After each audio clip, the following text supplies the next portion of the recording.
Viele Sünden gab es unter den Juden während des zweiten Tempels. Aber eine, ja die größte Ungerechtigkeit, war der selbstzerstörerische Bruderhass oder der grundlose Hass. Wir lesen im Talmud, sagt die Gemara, weswegen aber wurde der zweite Tempel zerstört, bei dessen Bestehen sie sich ja mit der Torah gottgefälligen Handlungen und Liebeswerken befassten. Sagt der Talmud, weil dann grundlose Feindschaft herrschte. Das lehrt dich, dass grundlose Feindschaft die 3 Sünden Götzendienst, Unzucht und Blutvergießen aufwiege. Der Talmud stellt die Frage, warum wurde der zweite Tempel zerstört?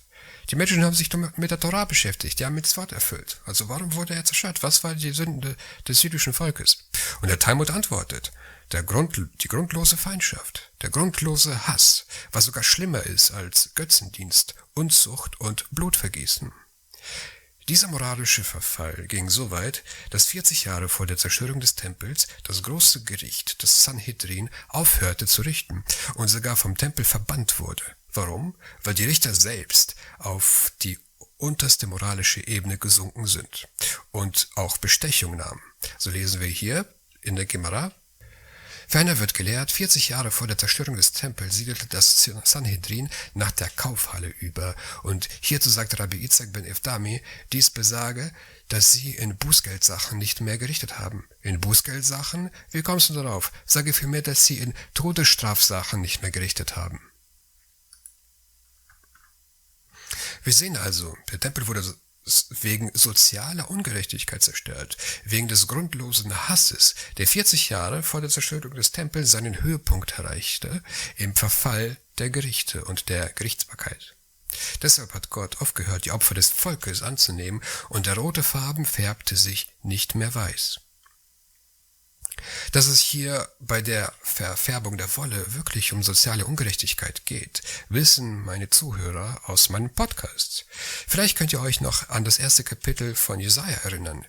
Dort wendet sich Jesaja an die korrupten Gerichte und sagt dort im 1. Kapitel Vers 17, lernt Gutes tun, sucht das Recht, tadelt den Unterdrücker, verschafft Recht der Weise, führt den Rechtsstreit der Witwe. Und im Vers 18 sagt er, wenn auch eure Sünden wie Scharlach sind, wie Schnee, so weiß werden sie. Ja, unser Faden, sie sind wie Scharlach, wie Schnee sollen sie werden. Wenn sie auch rot wie Purpur sind, wie weiße Wolle sollen sie werden.